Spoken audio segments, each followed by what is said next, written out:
Hello everyone, this is Alex recording an image review session. Do you remember these? It's been absolutely ages since I've done any, and I've kind of sort of had in my head that I've not processed any pictures really for about 6 months or more. But actually I have processed the odd one or two, kind of per week, and over 6 months that's actually built up to quite a few. So I suddenly realised I actually had quite a lot of photos to show. So I'll record a batch of these and then put them out sort of once a week over the next month, and then by the time those are done, hopefully I'll have got back into a bit more of a normal life again, and will be regularly processing pictures because I've done a lot of photography in the last 6 to 8 months and really don't feel that I've begun to dig into it. But I have processed pictures from it for various reasons at various times, and this selection of quite a big selection of about 40 images is predominantly from Red Sea trips, some from last summer and some from the autumn. But they're not, it's not a comprehensive look at all. I think this is actually, these are all northern Egypt Red Sea, so the southern trip I did is in a different folder. Anyway, let's get cracking because there's lots of images. Just to remind you, if you view this on, particularly on a laptop screen or a big iPad or something, if you put it to full screen and put it on best quality, you'll be able to read all the camera settings down the side. So I won't spend ages and ages running through those, but I'll try and show most of the pictures so you can see them. Every picture in this gallery I think is taken with my Sony A1. I have borrowed a number of cameras at various points in the last 6 months, but not in this particular video. Okay, so first of all, it's a nudibranch shot from Lembe. And this is a Janulus, a common nudibranch species. And the reason I processed this one, actually, it's a nice little portrait, just of a slug on the sand, nothing unusual. But I remember when I took this, it was a nice pose, decent focus, but the picture was completely ruined by backscatter. And actually, I processed this picture as one of my test shots when I was beta testing backscatter exterminator software. I was looking for shots at the time that had backscatter in, and this was a relatively new shot, so this got processed out almost by accident. But I do like it, and it's nice. It shows you the backscatter exterminator did a pretty good job. I don't like super overly clean images, so I think the final result of this is not completely perfect.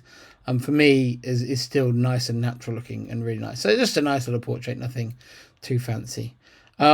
These sangobis are you see them a lot on the sand. They scoop up mouthfuls of sand, churn them round in the mouth, get all the goodness out of them, and then spit them back out again. And that's what this one here is doing. If I zoom in on him, you can see.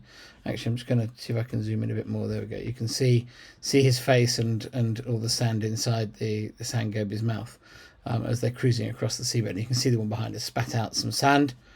These were in Lembe as well. There's a couple more from Lembe. It's just a little translucent goby.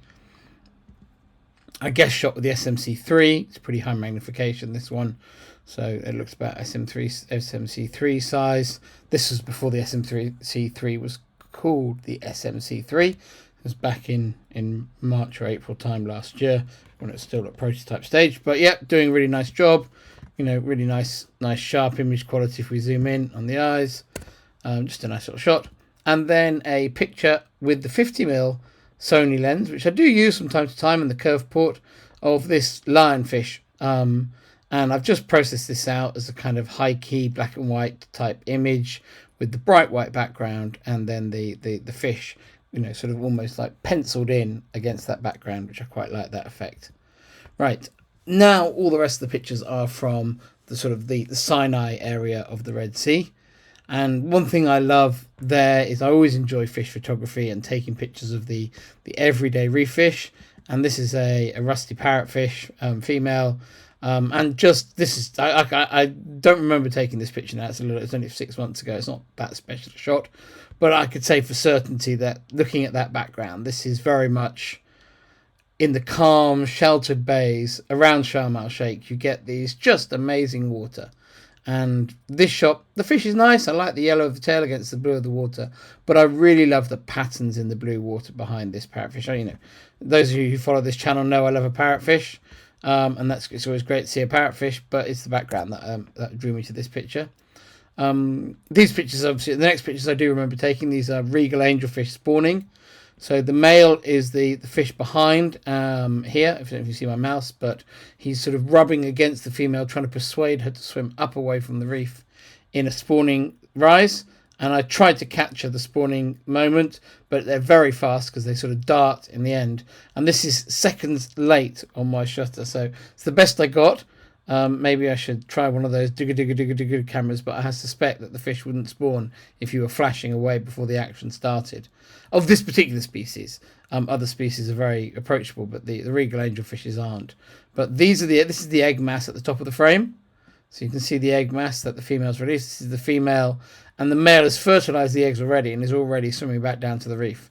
I think if I'd caught him just like a a ridiculous a tenth, even 100th of a second earlier, he'd have been completely in the frame. But he was getting out of there, because obviously the fish, the best place to spawn is up away from the reef, but by swimming up away from the reef to spawn, they open themselves up to a high risk of predation. So they want to go as far away from the reef as possible to spawn their eggs, but the longer they stay there, the more at risk of predation they are. So once the act is done, they're both diving back to shelter.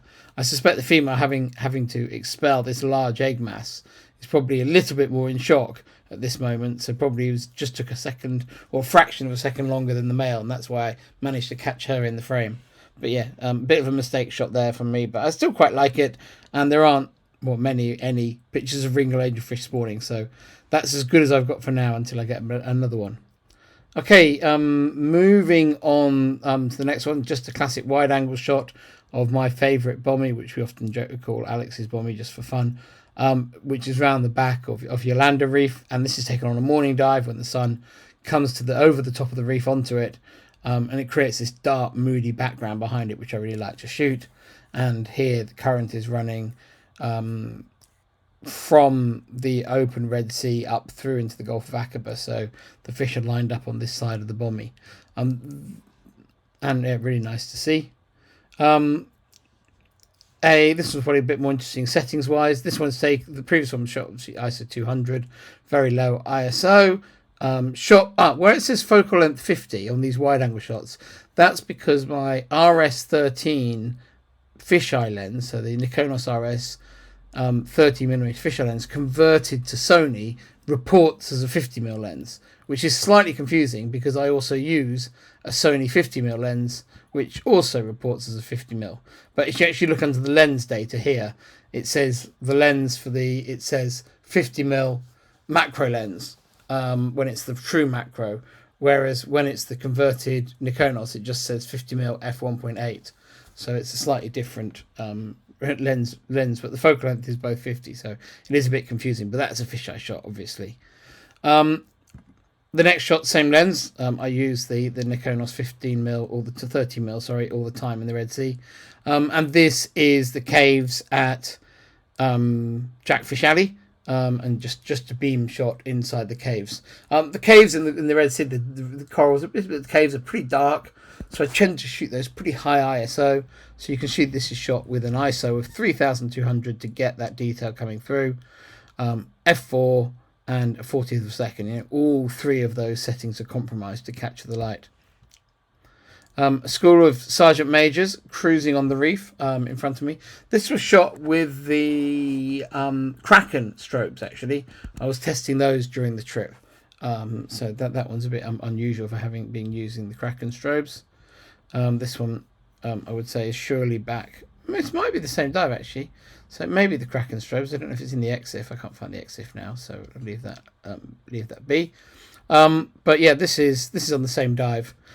Pretty nice sunburst, a bit ruined actually by my screen because I've got a big black blob there, but you can see nice sunburst, and the pretty hard corals. I think this picture would be improved if it had a few fish in it. It's just a little bit empty, but unfortunately there weren't fish hanging around this very nice pieces of coral which I could shoot against the sun. If I swam down the reef to where I couldn't shoot against the sun, then there were lots of fish. But yeah, it's the way it goes sometimes. This is the pillar drill inside the workshop of the Chrysula K wreck at Abu Nuhas. Shot with lots of ambient light coming in the background to really pick out that silhouette and shape of the pillar drill. I suspect this was quite a long exposure. Yeah, half-second exposure at ISO 640 to burn that blue into the background and give that sharpness. These are all shot with the same lens, so I'm not going to comment too much more on the lens. all with the Nikonos 13mm. Here, a lionfish on a coral head. This is a dive site that we started doing in recent years. You can see how sharp that lens is. It's a lovely lens, the Nikonos lens, and it's just my go-to fisheye nearly all the time, because it's small and sharp, and it's just you're just always super happy to be using it. This is taken on a dive site around the back of Jackfish. No, sorry, at the back of Abu Nuhas Reef, and a few liverboards tie up there, and people occasionally dive it, but it really doesn't see any divers. And it's got a really nice current that flows through, and it's just got lovely, pristine corals there. It's nothing complicated or fancy. It's just a few coral heads that are in really good condition with lots of fish, lots of colour. And we often go there just as a sunset dive after diving the wrecks all day. And in the summer, there's time to do 3 dives on the wrecks and then do a 4th dive during the daytime before the sun sets. And in recent years, I've really liked this site. And this is the same site. And you can see how nice the corals are. Just very, very pristine, untouched looking reef. The Abu Nuhas Reef, when I first started diving it in the late 90s, I think around 2000, it had a big crown of thorns starfish outbreak there, and that really decimated the corals. So most of this coral regrowth has occurred since that decimation. So sort of 25 years later, it's looking absolutely stunning again, and there really are lovely, lovely reefs there. This is a slightly more experimental shot. This picture here is shot with available light only. I had strobes on, and I took this scene with the strobes. But increasingly, I really enjoy, there's a lot more available light underwater photography being done these days, particularly by free diving photographers and people using relatively basic camera equipment, but really restoring the colours in the software. And this was a shot where I wanted to shoot into the light, but restore the colours at the same time, using the software, because I'd seen lots of freediving photographers do it, and I'm, while it's not the look I normally go for in my pictures, I was, keen to try it and keen to experiment with it, because I think if you always carry on doing things the same way, you maybe aren't going to keep learning. So it's a slightly higher ISO shot with a bit more open aperture, in order to get me the shutter speed I needed. So it's kind of a bit compromised settings-wise compared to what I'd normally use. The depth of field pretty much runs to the back of the picture, I think. And because it's with the Nikonos lens, it's actually pretty sharp out into the corners as well. So I get away with shooting at f10, I think. It's not got amazing image quality when you zoom in, but it's not awful either. It's certainly very usable. So yeah, I thought that was a good experiment, to reminder you don't always have to do it the classic way as a scuba photographer. This is a picture of Jenny Stock inside the engine room of the Janice D wreck. This is kind of my second favourite frame. I'd already processed my favourite frame, where the fish made a really nice shape around her as she came through the school. But I like this frame as well. It was a bit more busy with fish, so it was pleasing to shoot. So I wanted to process this one out. And these are some other shots of the same engine room, but not on the same dive. This is actually going back with a rectilinear lens with the Tamron 17 to 25, 17 to 28, I never remember, which I have as my rectilinear lens on my Sony. I don't shoot with a non-fisheye or a non-water corrected lens like the Nauticam series very much, so I didn't really want to go to the expense of buying an expensive Sony lens, so I actually bought this one second hand off my friend Massimo. And I think it was a really good choice, because it's a very good lens, good image quality corner to corner. It's not super wide, but it's wide enough, and it gives me a bit more variation with the rectilinear look when I want it in for that probably less than 10 dives a year that I use it. But it's so I haven't broken the bank to have that capability. This is now on the Carnatic wreck, shot with a fisheye, and just capturing even more schools of glassfish. And I do love a blizzard of glassfish in my pictures. And this picture here of this is more glassfish, but now with a predatory coral grouper whizzing through them. Oh gosh, there's lots to go. Let's keep the pace up then. Just a sunburst shot. This is actually shot with a Nikonos 15mm, so a mechanical lens from the Nikonos 5 camera rather than the autofocus lens from the Nikonos RS camera. And I use that lens quite a bit as well. It's got great image quality, Really nice look. It's not very wide, but I think yeah, I enjoy shooting it a few dives again. Probably I use it probably a little bit more than the autofocus 17 to 28. Not because it's more capable, because it isn't really, but I like the discipline of using it, and it definitely makes me shoot different pictures and broaden my portfolio as a result. This is a bullethead parrotfish racing along the reef at dusk. I could tell a very long story about this dive, but suffice to say, there's a migration route for the parrotfish from when they go from their feeding grounds to their sleeping area every evening. And I spotted this on this particular dive site, and I've been back to it many times. And if you hide in a little cut in the reef, the parrotfish will swim over your head about one every 5 seconds for about 20 minutes in the evening, and you can just shoot them swimming onto the camera again and again and again. And I really like this picture as a result. It's a very simple shot, but I like it with the blur and the sharpness and the goofy face of the parrotfish, and I like parrotfish, as is well known. This is a vermiculated wrasse, a female one. Just a pretty little reef fish. You see them all the time. They're a little bit small, a little bit fast moving, so you very rarely see photos of them. So I thought I'd spend a couple of minutes taking a picture of one on one dive. And I have to say, with the modern mirrorless cameras, it is so easy shooting little reef fish compared to how it ever has been before, that it's a great chance to bag shots like this. Some slightly weirder fish now coming in. This is it Avador? I can't remember his name. Avador. Yeah, I think it's Avador's pygmy goby. These are Red Sea pygmy gobies. This one and the next one, which is a yellowtail pygmy goby. These are pygmy gobies that I've never photographed before. But yeah, we were diving on this dive site, and I was shooting macro, and I spotted them, and yeah, just really cool to get the chance to shoot species I hadn't seen before. And they're not amazing photos, but it was nice to get those pictures into sort of the portfolio, as it were. So on the same dive, a pair of white-bellied damselfish spawning. This is just a really nice formation because it's unusual that you can frame them against the blue. It's nice that I've got both the female, which is the one that's upside down here, and the male separated from each other. And you can even see, if I zoom in, you can even see the eggs that they're laying all over the coral.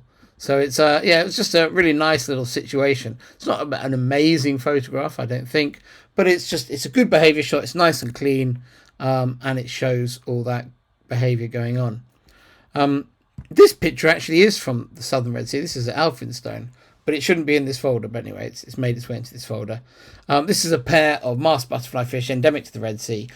They were very friendly, this pair, and I had the FCP on this particular trip, and it was perfect because I could just basically get as close as I could to them, and then I just zoomed in a little bit to really fill the frame with them. And just really nice to have that yellow on the blue, and to shoot them in a kind of close focus wide angle situation, which you don't often get the chance to do. So I was really pleased with that opportunity. This is in Nama Bay area. Actually, no, it's not in Nama Bay. Anyway, it's in Sharm el Sheikh. And this was a little bleached anemone on the shore dive in front of Emperor divers. And yeah, it was just a chance to shoot this anemone fish in the bleached anemone. And obviously what I was trying to do here is to show the bleaching of the anemone. I wanted the colour of the fish to contrast with the white tentacles, and I wanted the colours of the coral block that it's in behind also to contrast with those tentacles to really show off the bleaching. That said, most of the corals around Sharm el Sheikh weren't bleached when I was there. The bleaching was further south. And this was at Ras Ghazlani dive site. And actually, the diver who's posing in this picture wasn't part of my dive group. He was a young Spanish boy diving with his family. But fortunately, I was able to the reason I processed this picture was to send it to him. Because he sort of passed by my pictures when I was taking this scene. And I think he added a nice little thing to the shot. So his dive guide, the dive guides from the boat, there's their dive guide is a girl called who's on Instagram as Cookie Diver, and I knew her, so she reached out and said, "Hi, we saw you underwater, isn't that cool?" And I was like, "Oh, I got a nice photo of one of your group. If they'd like it, please send me their email address." So I was able to send this picture on to them. This is night shooting wide angle at night. This is a school of mackerel of some sort. underneath the dive boat at night. I think that the flare off the main light of the boat is a bit bright, and the image quality is a bit ropey because it's pretty high ISO 3200, f10.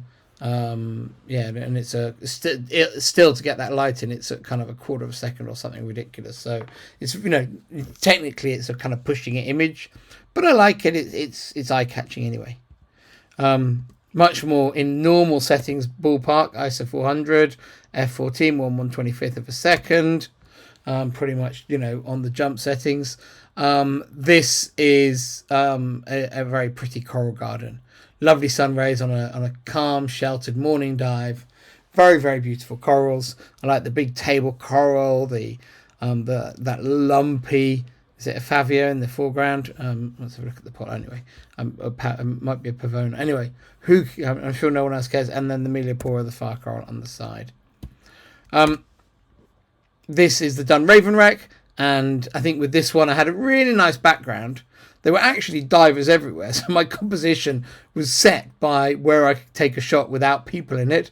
And fortunately for me, as I'd set up that frame, the fish swam into my frame as a nice tight ball like this, probably running away from those other divers, and I was able to get this nice clean ball of glassfish inside the Dun Raven wreck.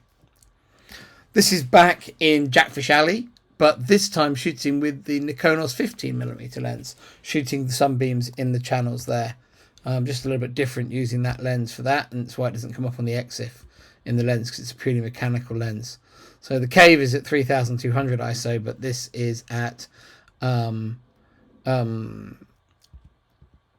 next one is at ISO 400. Now, just a shot up the reef against the light. I really like the textures in this shot, and I thought it'd be by converting it to black and white, it would sort of invite people to look at the corals a little bit more than if they were in color. These are these are Ras Mohammed now. This is a shark stacker, a type of remora. Here there's actually a pair of them. You can see the other one just on the edge there. But a pair of them on the back of a green turtle. And I often feel that we get these in shots accidentally. I love how they go green when they're on turtles rather than they're kind of more grey and blue that they go on sharks. And they go kind of yellowy green on the turtles.